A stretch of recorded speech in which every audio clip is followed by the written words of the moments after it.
Será que existem estratégias de vendas que funcionam para toda e qualquer empresa? Qual que será que é essa fórmula aí, né, de crescer de maneira previsível, escalável e saudável?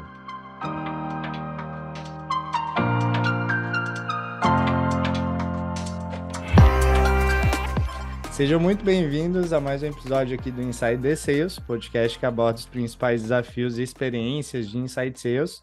Eu sou o Rafael Alexandre, apresentador e partner na Inside, e hoje eu vou receber a Lívia Alves, ela é diretora de vendas da Merca Fácil, e a gente vai falar sobre um tema que eu tenho certeza aí que para quem é gestor e líder, né, de vendas vai interessar bastante, que é como transformar o seu time de aquisição em uma máquina de vendas. Tarefa fácil, né, Lívia? Seja muito, muito Oh, bem-vinda aí. É um prazer imenso te ter aqui com a gente.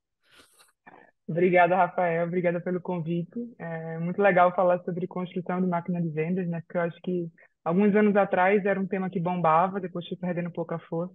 E eu acho que agora realmente os times estão se estruturando mais para voltar com força total aí em 2023. Então, obrigada pelo convite. Estou muito feliz em estar aqui com vocês. Show de bola, Lívia. A gente está super feliz, né, que rolou essa ponte aí para você gravar com a gente esse episódio. E conta um pouquinho para o pessoal, para quem ainda não conhece a Lívia Alves, né? Eu sei que você estava na Ponto Mais, recém assumiu um grande desafio aí na Mercafácil, você estava me contando. Fala um pouquinho, quem que é a Lívia Alves, teu background para o pessoal. Legal. Falando um pouquinho de mim, né? Então, pelo sotaque, já dá para perceber que eu não sou do Sul. Eu sou de Recife, Pernambuco. Moro em Curitiba já há um ano e 8 meses, mais ou menos.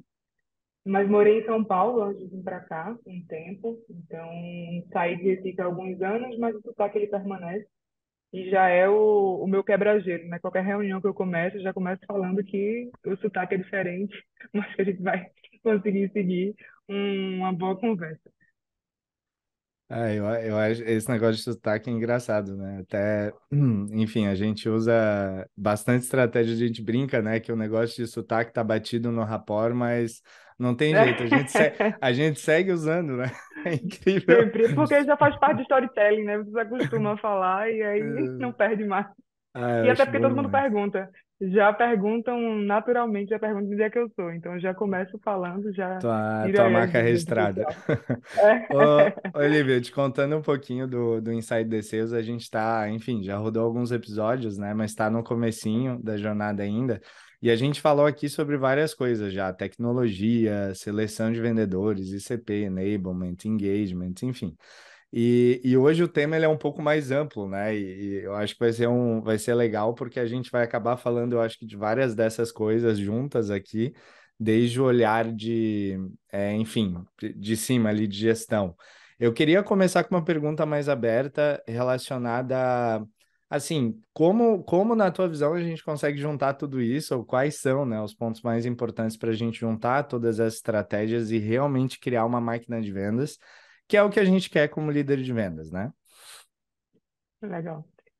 Acho que assim, esse é um dos temas que eu mais gosto de falar. Eu tenho 15 anos de experiência na área de vendas, acho que é importante trazer. E 15 anos de venda, de 15 anos liderando times de vendas.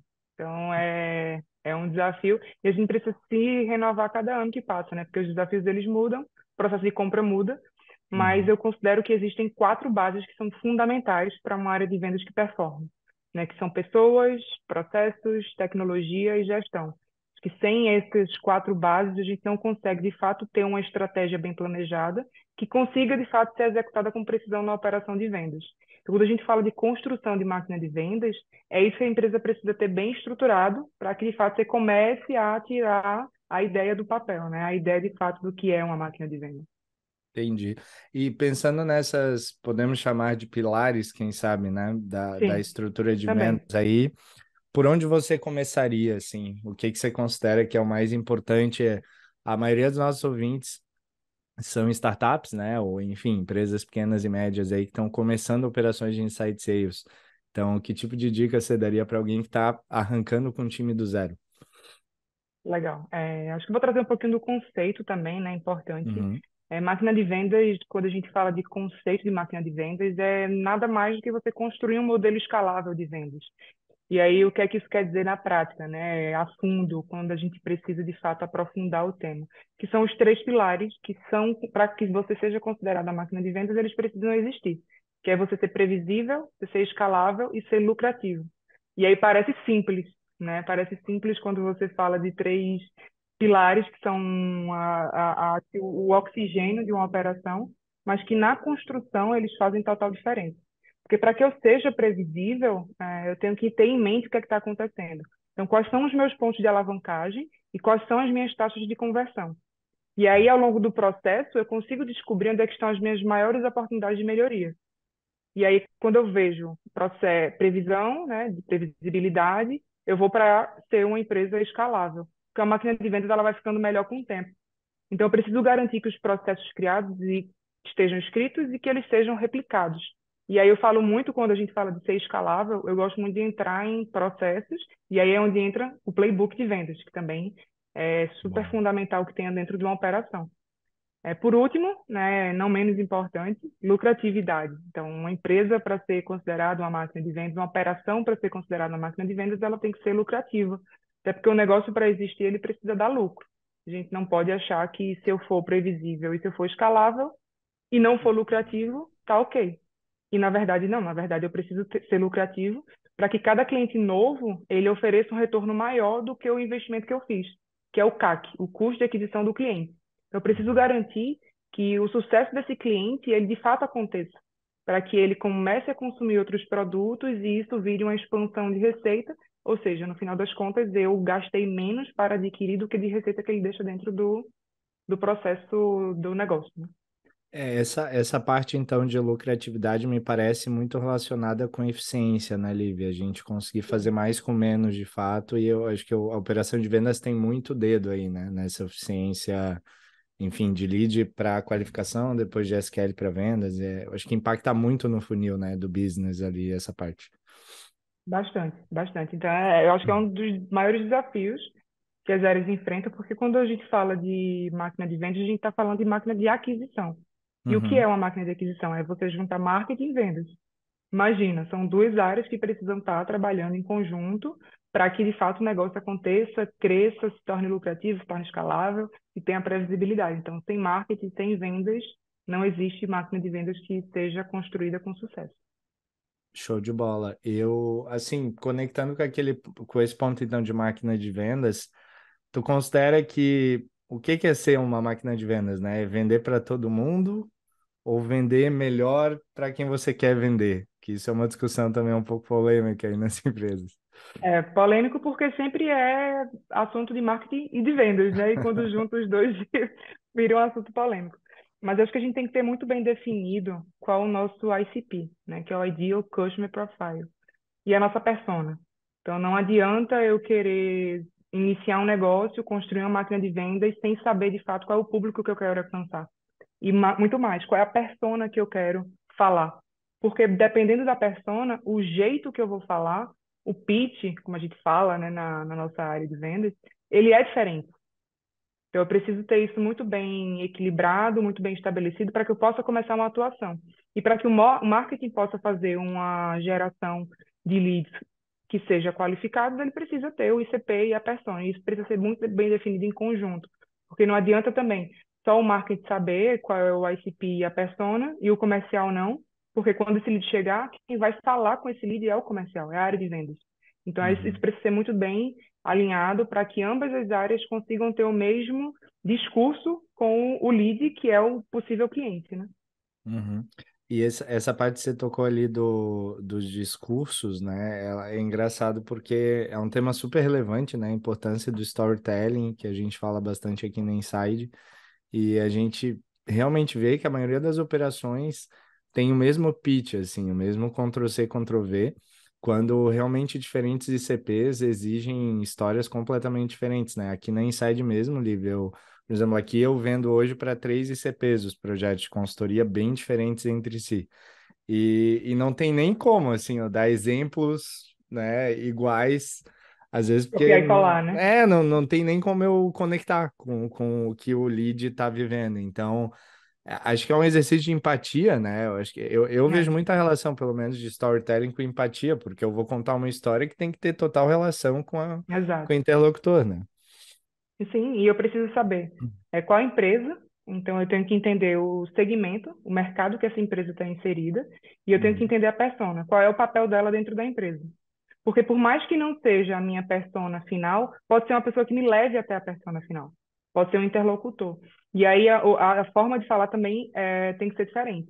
Eu até estava engraçado, eu estava falando sobre isso hoje na hora do almoço, o quanto de mensagem que a gente recebe que não é padronizada, que é só aquele oi, nome da pessoa, ainda vem assim, nome da pessoa, e o textinho que foi copiado e colado. E é justamente isso que falha, é onde está o maior gargalo. Porque se eu não personalizei, se eu não entendi qual é o mercado, qual é a empresa, qual é o meu intuito ao falar com aquela pessoa, qual é a dor que eu vou resolver? Porque eu nem sei se aquela pessoa tem uma dor, mas eu posso citar dentro da minha mensagem alguns exemplos de empresas que são do mesmo segmento, que é até um concorrente que eu atendo, e que eu consegui resolver algo, que eu consegui gerar um ROI X. Então, as pessoas Perfeito. precisam personalizar muito mais. Hoje, experiência, quando a gente fala de experiência, a gente não tem que falar só de experiência do cliente. A gente tem que falar de experiência do lead, que é antes dele se tornar cliente da empresa. E aí que está a personalização.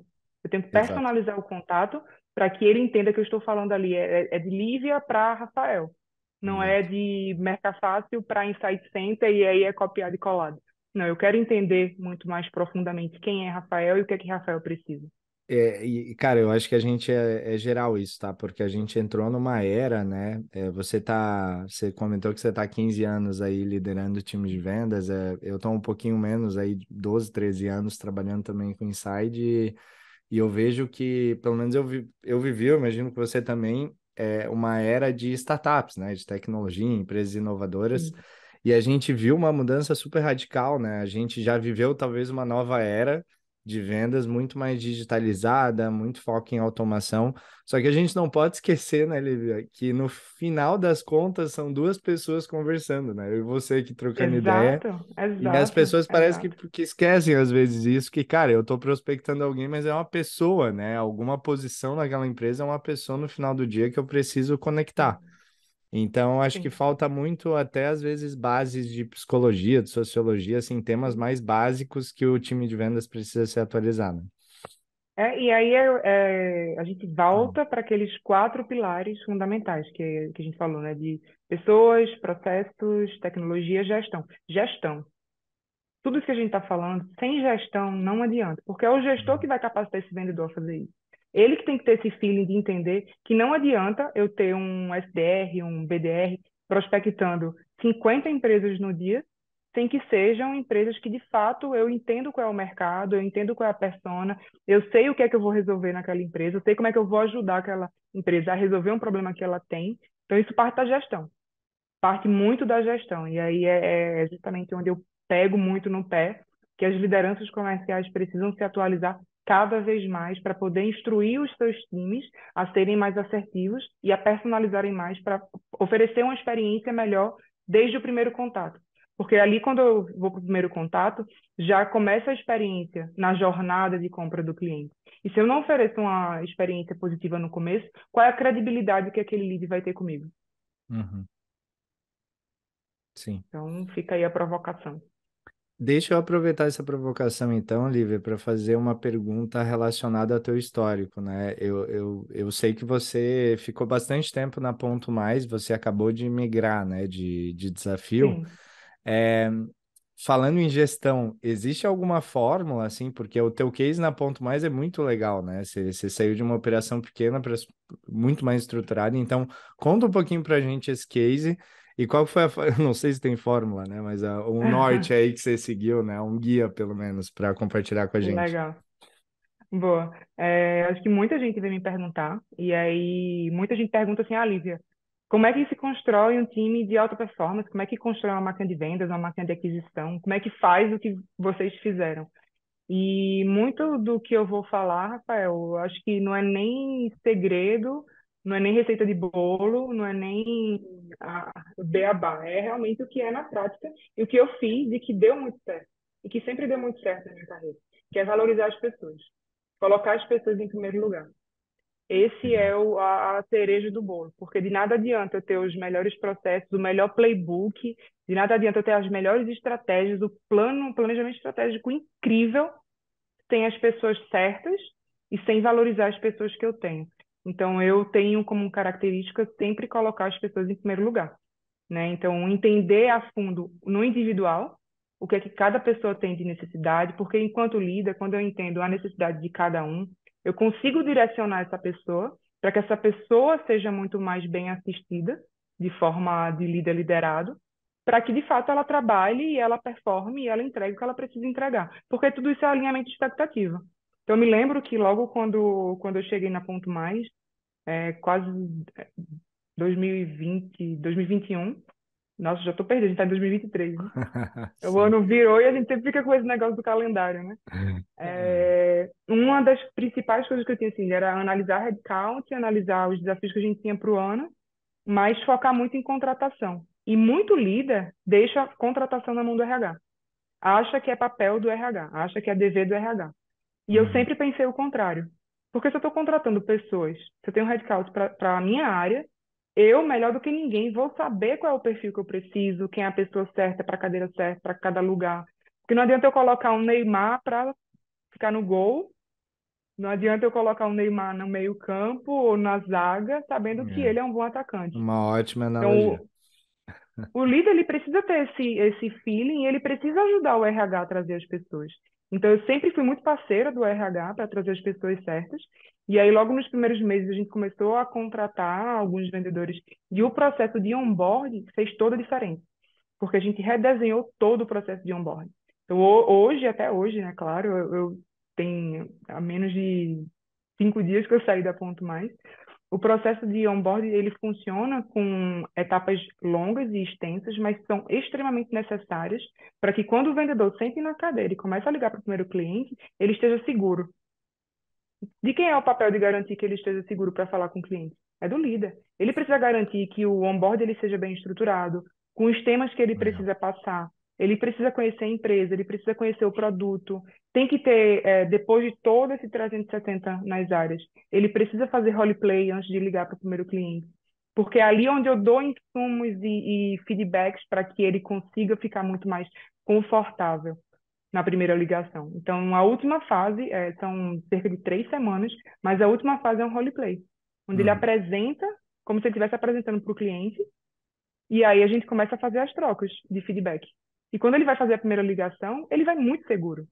O período de ramp-up desse vendedor que passa por uma estrutura de onboard bem estruturado, ele é muito mais rápido. E a gente começou a analisar essas taxas dos antes e do depois, e o vendedor que teve todo esse onboard bem estruturado, além dele rampar mais rápido, ele batia já a meta no primeiro para o segundo mês. É aquele investimento no primeiro mês cirúrgico, né, Lívia? Que faz muita Exato. diferença nos primeiros 6 meses da história É do muito melhor profissional. demorar mais, Uhum. demoro mais no onboard, mas eu coloco a pessoa preparada do que eu não demorar e ter que desligar porque não deu certo, não teve fit, não conseguiu entender o produto, não conseguiu vender. E aí é muito de gestão, é de fato gestão. Uhum. E vocês ali na Ponto Mais, por curiosidade, vocês tinham um processo de onboarding, você citou ali mais ou menos 3 semanas, né? E É isso. ele era focado também no produto, não só em vendas, né? Ele Eu é, imagino. exato. Ele é Uhum. cultura, né? Começa com uma parte toda de cultura, de entender a empresa, a Legal. liderança da empresa, o que cada área tem de desafio. Depois passa por 5 dias de imersão no produto, onde tem também um certificado, uma prova, onde cada vendedor faz essa prova com um mínimo de percentual para poder passar. E depois que ele passa por produto, que ele é aprovado na certificação, é que começa o onboard comercial. Que legal. Legal. É Então, bem a o modelo que a estrutura... gente indica aqui. Fiquei feliz com Ah, com a legal. história. Boa. Que E foi assim depois que e eu aí o cheguei, modelo né? comercial ele começa mais teórico, mas ele tem muita prática, que nem você falou, escutar call, Isso. roleplay, ter exercícios Porque assim. assim, eu treinei o vendedor tecnicamente. Uhum. Tecnicamente, ele entendeu o que o meu produto faz, o que ele entrega, qual é o público, qual é o mercado, qual é a persona.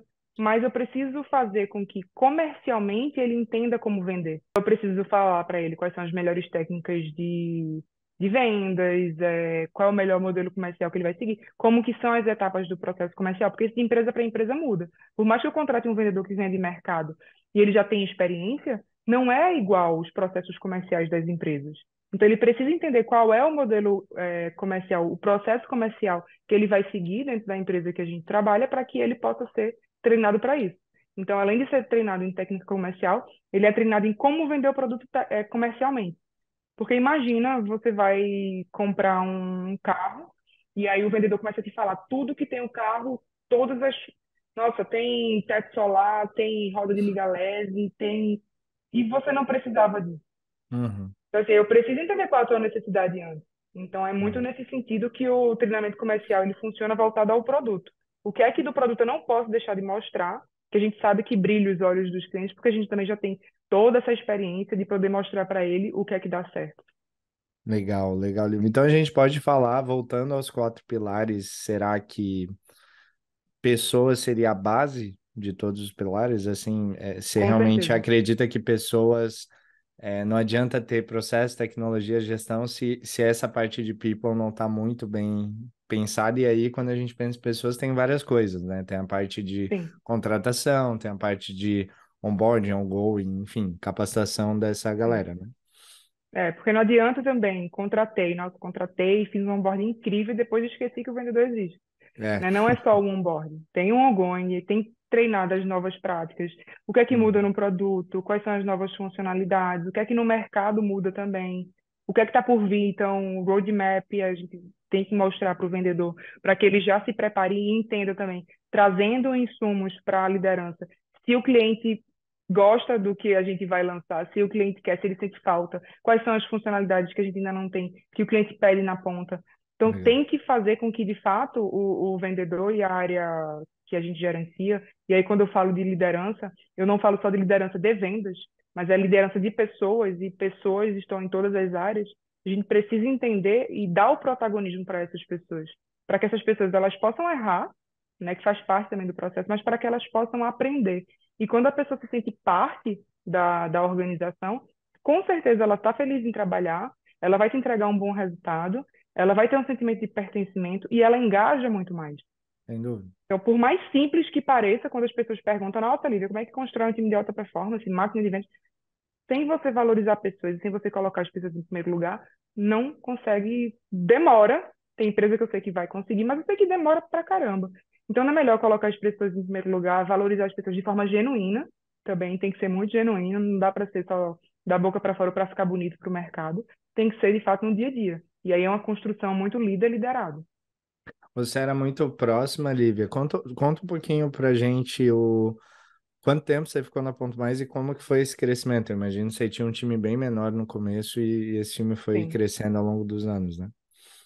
Sim, quando eu cheguei na Ponto Mais, tinham cerca de 10 vendedores e era uma equipe unidisciplinar, que a gente chamava, Uhum, porque era uma equipe que tinham 10 vendedores, eles faziam tudo, faziam venda de novos clientes, faziam expansão de receita para clientes da casa, não tinha separação e também não tinha liderança. Então, quando eu cheguei para assumir como head de vendas da Ponto Mais, eu não contratei nenhum líder para me ajudar, justamente para que eu pudesse entender cada membro desse time. legal. Então foi assim, os meus primeiros, eu diria que o meu plano de 90 dias ele foi muito focado em entender cada integrante do time para saber qual é o tipo de liderança que essas pessoas precisam também, porque isso também Uhum, muda, dependendo das pessoas que eu tenho. E aí começar a pensar na divisão dos times. Então, a estrutura de embalde ser uma estrutura de embalde, separar a estrutura de outbound, separar a estrutura de expansão, onde fica a expansão de receita, de cross-sell e upsell. E aí você uhum, começa a fazer algumas movimentações até de pessoas de uma função para outra que dá super certo. Porque tem pessoas que no embalde não performam, mas quando você coloca para fazer expansão, que gosta de relacionamento com o cliente, aquela pessoa ela performa super bem. E como é que um uhum, líder consegue fazer isso? Conhecendo as pessoas do seu time, sabendo onde é que você encaixa cada pessoa e cada integrante do time, para que ele também seja feliz. Porque vendedor que não bate meta também não fica feliz. Ninguém gosta de não entregar resultado. Ninguém gosta de não bater meta, de não estar com desempenho bom. Então, se você começa a, de fato, entender a capacidade, a capacitação de cada um, e aí é o papel do líder também, construir um plano de desenvolvimento individual para que ele consiga também ir alcançando e crescendo. Isso nos primeiros 6 meses foi feito, e aí o time começou a crescer, né? Saiu de 10, primeiro para 22, depois, quando chegou em 30, eu contratei a primeira coordenadora.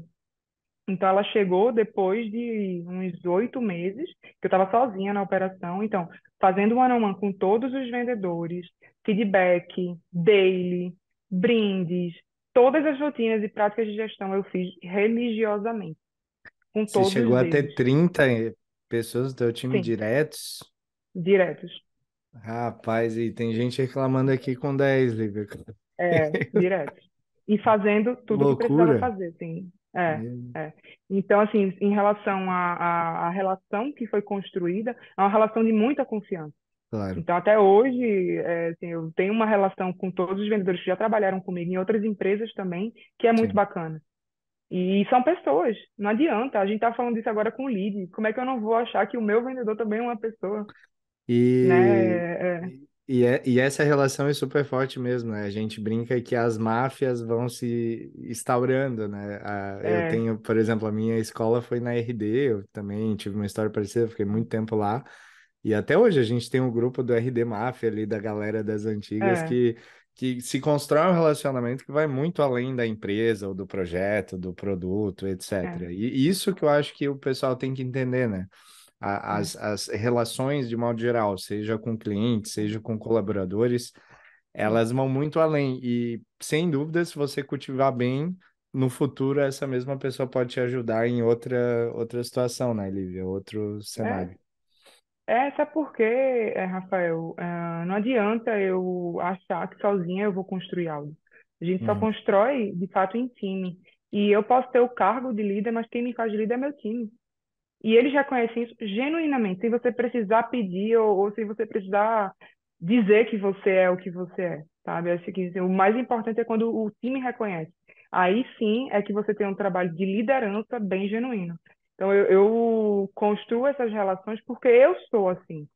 Não é porque eu sigo uma regra ou um manual que diz que eu tenho que ser assim. Eu gosto de trabalhar com pessoas genuinamente. Eu gosto de Legal. ter times, eu gosto de construir times, eu gosto de ver as pessoas crescendo, eu gosto de saber que eu estou ajudando no crescimento dessas pessoas. E isso é muito genuíno. Então, isso no dia a dia as pessoas percebem, porque quando não é, as pessoas percebem também. Então, assim, eu acho que é muito mais isso. O cargo você tem, mas quem te faz líder é a equipe.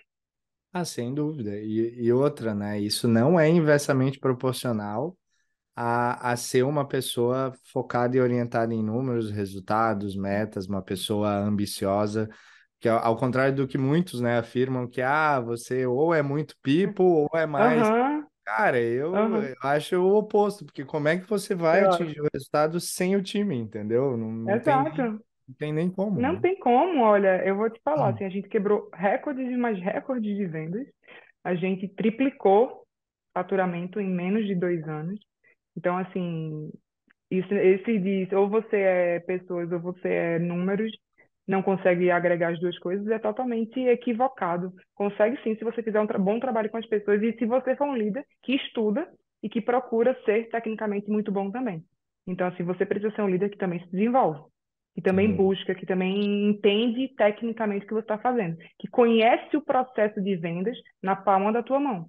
Porque se o Uhum. vendedor pergunta alguma coisa e você não sabe responder, isso também não gera credibilidade. É. Então, parte da construção da confiança é essa também. É do É a líder tal também não parar de se da desenvolver. liderança, por exemplo, né? A gente tem que estar toda hora ali Exatamente. olhando entendendo, compreendendo. Mesmo que a gente Exatamente. tecnicamente não tenha passado por aquilo, tem que sentar junto, tem que entender, tem que viver, tem que entrar na Exato. call. Isso é Exato. E aí muita fantástico. gente diz, trate o seu liderado como você gostaria de ser tratado. E eu não concordo. Eu acho que você tem que tratar o seu liderado como ele quer ser tratado. E para você saber como ele quer ser tratado, você precisa se comunicar bem com ele, você precisa saber como é que ele quer ser tratado. Porque a Tem, forma como eu quero ser tratada é diferente da forma como ele pode querer ser, né? total, o exemplo mais clássico que eu vejo disso nas empresas é quem que é o dono dos one-on-ones, porque o que acontece? É estabelecida uma reunião, né, individual, que é para o liderado ter a chance de conversar com o líder e pedir ajuda, e em muitos casos o dono dessa reunião é o líder, então assim, qual que é a lógica disso, né? É, O líder, eu brinco muito, assim, todos os meus liderados, né, que eu tenho agora no Inside, na época da RD, enfim, outras empresas que eu apoiei, eu sempre começo falando, cara, essa reunião é tua, entendeu? Assim como eu tenho a minha com meu líder, essa reunião é tua, porque não faz muito sentido ser um one-on-one, né, se a pessoa não tiver o momento dela. É claro que como líder, sim, você sempre vai ser mentor, mentora, né, você sempre sim, pode apoiar, Mas eu gosto muito, Lívia, dessa ideia de que as pessoas, né, têm cada uma, enfim, o seu papel ali, o seu tema, e quanto mais você individualmente consegue dar essa atenção, fantástico. Eu tô surpreso até agora com os 30 porque realmente não tá É, entrando assim no meu Google Agenda ali a quantidade é. de reuniões que você tá fazendo. E eu vou te falar, assim, quando eu contratei a primeira coordenadora, foi perto da Black Friday. Então, assim, ela também já chegou no fogo, chegou na linha cruzada para me ajudar. E aí depois eu contratei mais um coordenador até a gente chegar em 4 coordenadores. E aí contratei uma gerente, porque aí também já os coordenadores já tinham a necessidade de um desenvolvimento mais próximo. O time começou a crescer Entendi, muito, e aí foi quando eu tomei a decisão de contratar uma gerente para que ela continuasse o trabalho que eu estava fazendo com os coordenadores, né? E para entendi. que eu pudesse desenvolver também essa gerência. Então, assim, tudo é construção e é passo a passo. É você ter muito claro qual é o objetivo do negócio. Então, acho que Uhum. essa é uma dica de ouro. E um Pergunta plano, para né? o CEO da empresa. Pergunta para o CEO da empresa qual é o teu sonho grande. Uhum. Tem gente que tem vergonha de fazer essa pergunta. Tem head de vendas, tem gerente que tem vergonha de perguntar para o CEO qual é o sonho grande da empresa, qual é o teu sonho grande. É a pergunta que eu mais gosto de fazer, porque eu quero saber onde ele quer chegar, para saber como vai ser o ponto de partida do meu trabalho. Como é que Perfeito. vai ser a construção do planejamento da área? Como é que eu vou fazer isso acontecer? Excelente. Qual que é o jogo que você vai jogar, né? Em prol disso, Exato, né? Isso, fantástico, exato. Lívia. Fantástico. E deixa eu aproveitar esse tema de CEO, que a gente está falando um pouquinho mais agora de estratégia, assim. O que que é mais interessante? Essa é uma pergunta mais pessoal aqui, pensando na Inside, tá? Tá. Crescer, crescer, crescer sem parar, na sua visão, né? Esse crescimento acelerado que a gente tem visto principalmente as empresas startups, de tech e tal. Ou crescer, estabilizar e entender, né, bem o momento da empresa, validar um modelo e depois crescer de novo, ter essas fases de crescimentos mais controladas. Boa. Para uma startup em fase de começo, eu acho que é importante você crescer de forma equilibrada, estável, até mesmo para você validar o produto, né? E aí todo mundo pergunta, tem muito disso também, mas qual é o momento da minha equipe comercial crescer? E eu sempre gosto de fazer algumas análises que me digam se o meu time ele está com a capacidade máxima ou não. Então, será que meu time está começando a ficar sobrecarregado? E aí eu faço essas análises e entendo que se meu time está ficando sobrecarregado, eu preciso ter mais gente no time. Se a quantidade de leads não é suficiente, está sobrando lead, né? Eu não estou dando conta, eu não estou conseguindo atender a tempo, porque a qualidade do meu atendimento ela tem que ser mantida. É a hora também de eu começar a contratar mais. Mas uma startup que já está no nível aí, vamos lá, mas já cresci, estou mediano, como é que eu faço? Acelero. Depende muito acho que assim, da tua fome de crescer, né? E do quanto você tem disposto a Do investir fôlego para que isso capital aconteça. também. Uhum, Isso, sem dúvida. isso, E tem prós e contras, né, nos dois isso. caminhos, eu acho, assim, mas é engraçado, a gente vive ciclos, né, a gente viveu uma era no Brasil muito acelerada de crescimento, aí vem pandemia, É, vem crise global, agora muitas startups sofrendo e, enfim, pensando mais em EBITDA, em é, lucratividade, então também é é, engraçado como é muito contexto, né, que a gente vive nas é. empresas, porque o concorrente está ali do lado também, então a gente precisa olhar Com sempre para o certeza. mercado, né? E aí Legal. foi o que a gente falou até no começo dos pilares da máquina de vendas. Lucratividade. Tem Uhum, que pensar em lucratividade. Eu não posso ter um custo de aquisição do cliente maior do que a receita do que o cliente deixa dentro de casa, porque senão uma hora eu vou quebrar. uhum. Né? Não fecha a Então, conta. e aí a gente começa a falar de experiência do cliente, de sucesso do cliente, de como é que de fato o cliente ele consome mais funcionalidades, ele consome mais produtos, tudo partindo do princípio que ele precisa estar feliz também com a solução. E Sem aí dúvida. você tem o funil, que não é mais um funil, é uma ampulheta. Você faz, de fato, a jornada do cliente ela ser muito mais fluida e, de fato, de sucesso. Eu entendi aquilo que ele Ótimo. precisa e entrego o que ele tem de necessidade. Esse conceito de ampulheta está cada vez mais forte também, né? A gente falou ali atrás além dos pilares, né? Os 4 pilares que a gente citou, que uma máquina de vendas ela tem que ter 3 critérios que você falou, né? Ser escalável, rentável e previsível. Você até citou esse tema da lucratividade agora de novo. Eu estava pensando aqui relacionado a talvez um quarto aspecto que tem muito a ver com essa questão que a gente está falando de mudança de mercado, que é o da adaptabilidade. Tu considera que essa possibilidade de rever e ajustar o plano ao longo é o que o pessoal de tecnologia fala, como é que é? Trocar o pneu com o carro andando, né? com o Essa carro andando. É. capacidade que a gente tem, ela é também relevante para uma máquina de vendas? Ela não é só relevante para uma máquina de vendas, como skill para o time também. Você precisa ter pessoas adaptáveis, pessoas que se adaptam às realidades e necessidades que o negócio tem em cada momento que o negócio tem. Então, empresas e times que não se adaptam não crescem, e aí essa adaptação precisa ser rápida também, né? Porque o mercado muda muito rápido.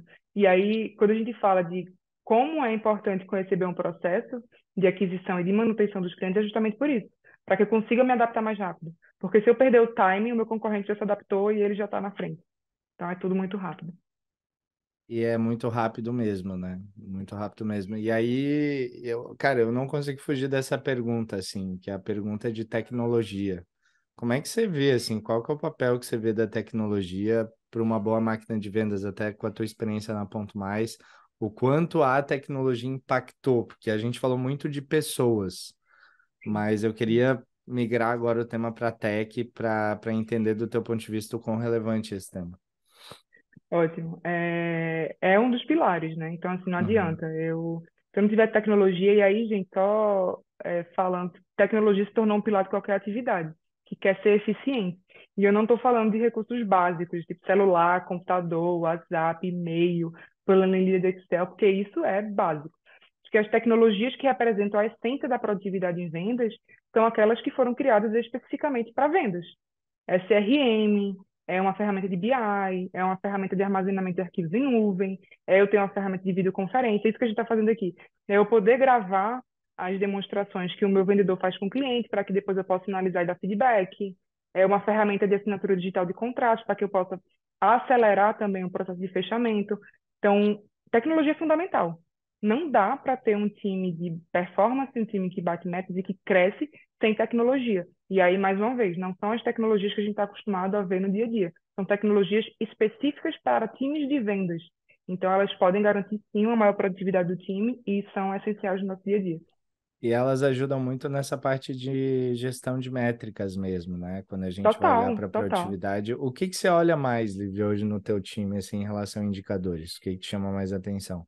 O que eu não deixo de ter no meu dia a dia, de olhar pelo menos uma, duas, três vezes por dia, é a quantidade de leads que foi gerada, a quantidade de vendas que a gente teve e as taxas de conversão por fase do funil, né? E dos indicadores muito importantes que eu gosto muito de analisar é quantos touch points o vendedor ele fez para conseguir falar com o cliente. Porque tem vendedor que no segundo já desiste e aí acha que é porque o cliente não quer, né? E tem estudos no mercado que comprovam que o Sim. cliente ele compra depois do oitavo touch point. Então, se eu desistir no terceiro, no quarto, eu realmente não vou Nas conseguir. Eu cadências estou de desperdiçando prospecção, leads. você fala, né? Ali. Uhum. Isso. Isso. Perfeito. E aí, do vendedor, já muito mais taxa de conversão. De quando ele negociou, coloquei o lead em fase de negociação e quanto eu vendi, né, para saber de fato também como é que está aí o meu poder de argumentação, porque muitas vezes o vendedor ele é muito bom em qualificar o negócio, mas ele não é tão bom em fechamento. E aí, esses números de conversão por etapa, eles me conseguem me mostrar isso no dia a dia. Sim, na prática, né?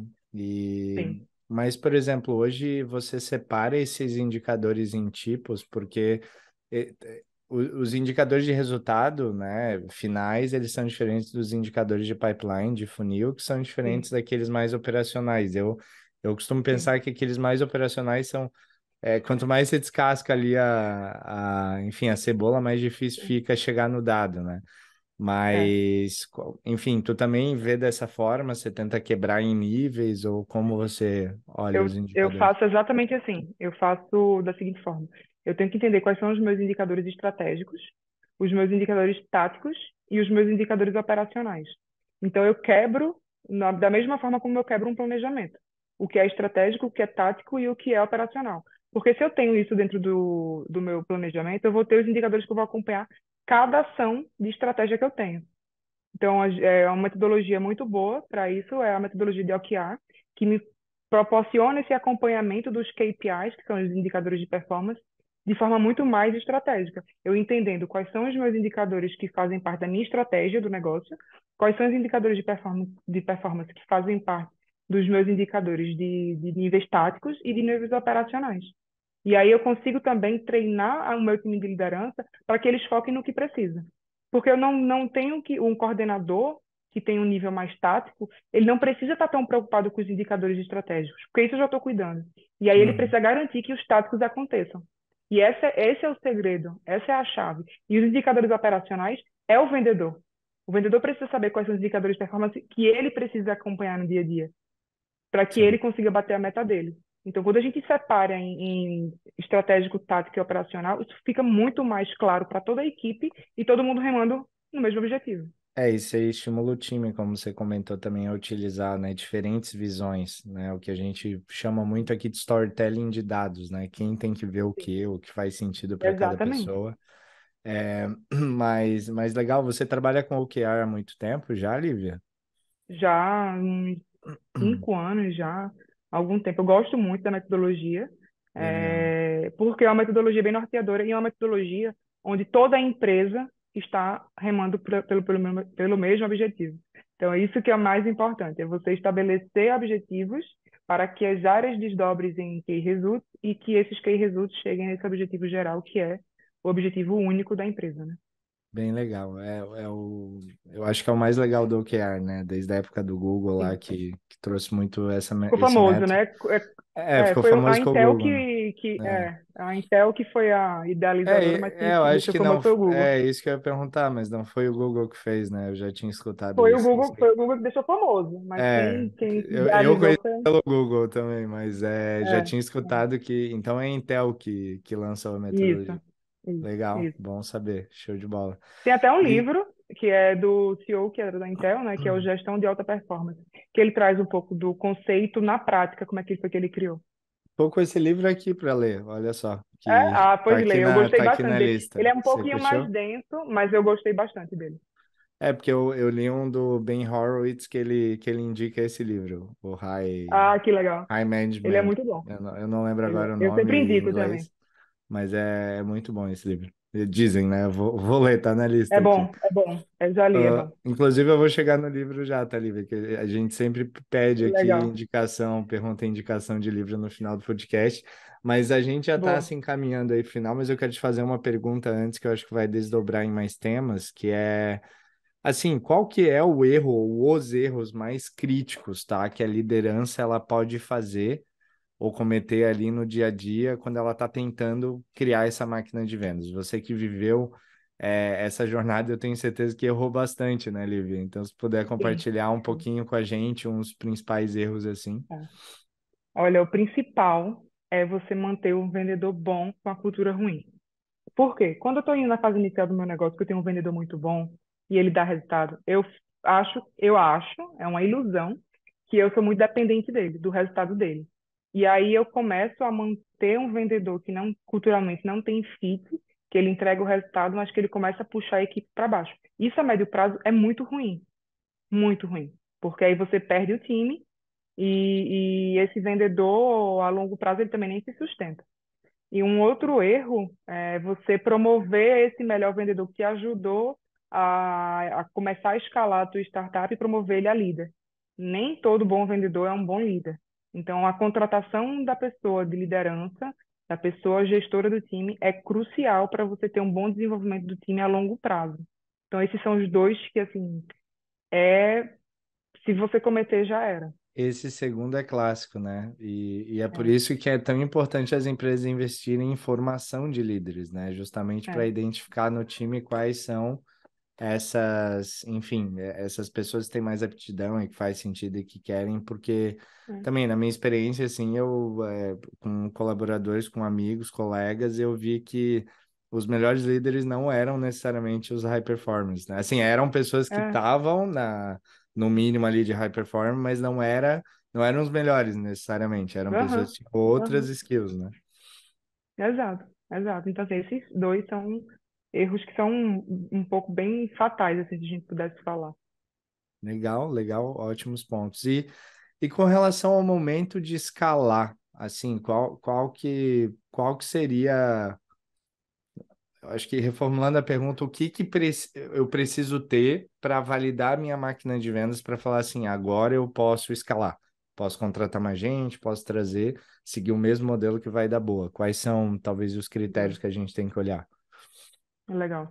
É quando eu já tenho o meu ICP muito bem definido, a minha tá? persona muito clara, alinhada, desenhada, e quando é aquilo que eu falei, acho que a gente falou um pouco disso, né? Quando eu entendo que o meu time ele está ficando sobrecarregado, e aí eu Uhum, entendo que está na hora de eu continuar escalando a minha operação de vendas, e aí quando ela começa a escalar naturalmente, você começa a escalar. Eu preciso agora de uma liderança, eu preciso de uma coordenação para esse time, agora eu preciso ter sales enablement. Agora eu preciso ter sales ops, porque eu preciso ter uma operação mais robusta, que me dê informações e insumos de forma muito mais rápida. Naturalmente, o líder ele já começa a ter essa sensibilidade dos momentos certos de trazer cada posição. uhum, E aí isso vai acontecendo mediante a demanda que a gente tem. Não pode ter uma demanda pequena com um time grande. Eu tenho que sim. ter mais demanda do que o time suporta para entender que, de fato, eu estou escalando. Essas áreas de apoio têm sido cada vez mais relevantes, né? Demais, demais. Assim, Uhum, e aí, em time, acho que depois de um ano, eu contratei o Sales Enablement. Depois de mais alguns 4 meses, eu contratei o Sales Ops, porque são áreas que aumentam a produtividade do time.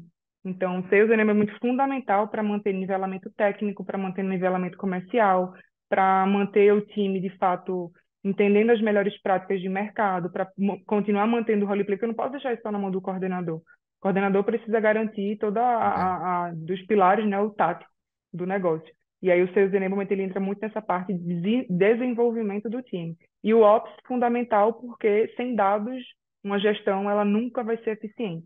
E aí eu E vou otimizações perder de tempo, CRM, né? Também, que é um negócio que pega muito, né? sim, muito, porque eu preciso saber onde é que está o gap, onde é que está o gargalo da minha operação. E aí o Ops, ele passa o dia analisando e entendendo onde é que estão esses gargalos, esses gaps, né? Eu, enquanto gestor, eu não posso perder todo o meu tempo e gastar minha energia analisando apenas relatórios.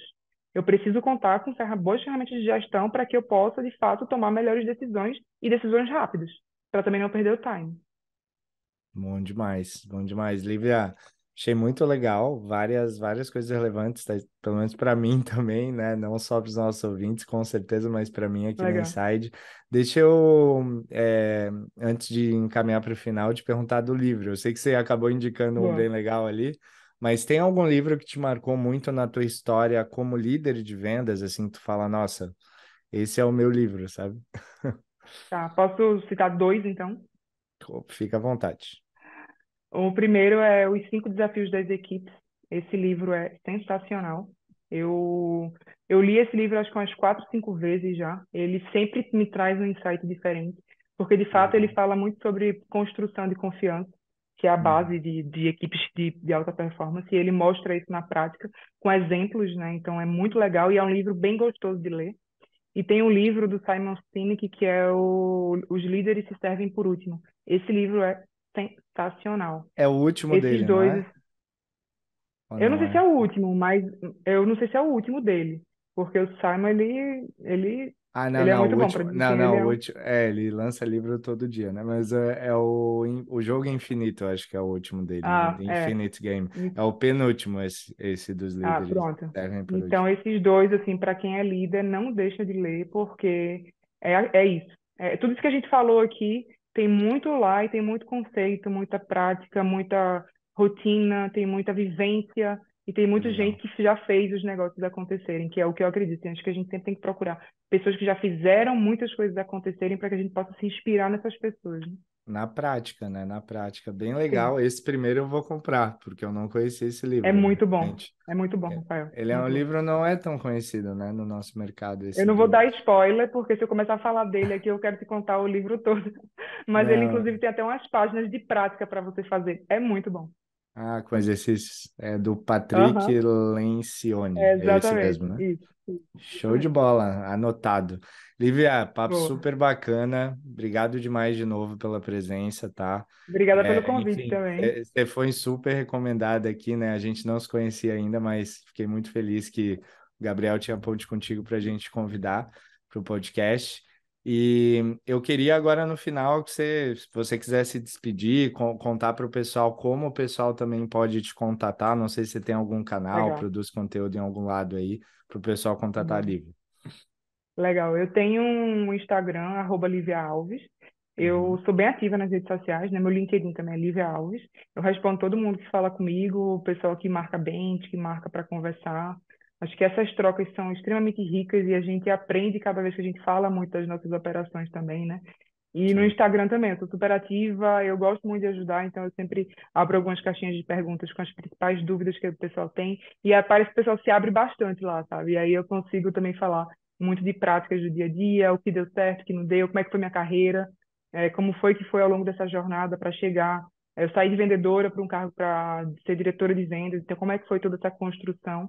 Porque todo mundo pergunta, né? Ah, tu começou tua carreira como vendedora e eu comecei minha carreira como vendedora. Então, isso dá pauta para um outro podcast também. Então, Rafael, já anota aí para a gente fazer outro, Vamos fazer, vamos outro fazer. tema. É muito legal contar Mas, a história, né? Quando a gente vê o histórico. E que legal, vou te acompanhar no Instagram, não acompanhava ainda, só no LinkedIn. E é muito bom. Eu gosto muito do canal do Insta por causa das caixinhas, é, dos vídeos. A gente tem uma verdade. interação mais próxima com o pessoal, né? Muito Fica legal. mais Muito legal. pessoal, né? Não fica, o LinkedIn, o pessoal ainda tem essa visão assim, muito mais formal. E no Exato. Instagram, não. No Instagram, o pessoal consegue ser mais pessoal. E aí, eu adoro o relacionamento com o público, eu adoro o relacionamento com pessoas, eu adoro falar. Então, super obrigada pelo convite e conta comigo para o que precisar. Show demais, Liv. Então, Lívia Alves aí para o pessoal. E falando em redes sociais, dá um último recadinho aqui. Se você ainda não ouviu os episódios anteriores do Inside the Sales, a gente está com um canal de YouTube e Spotify, tá? Então, os episódios estão em formato de videocast e podcast.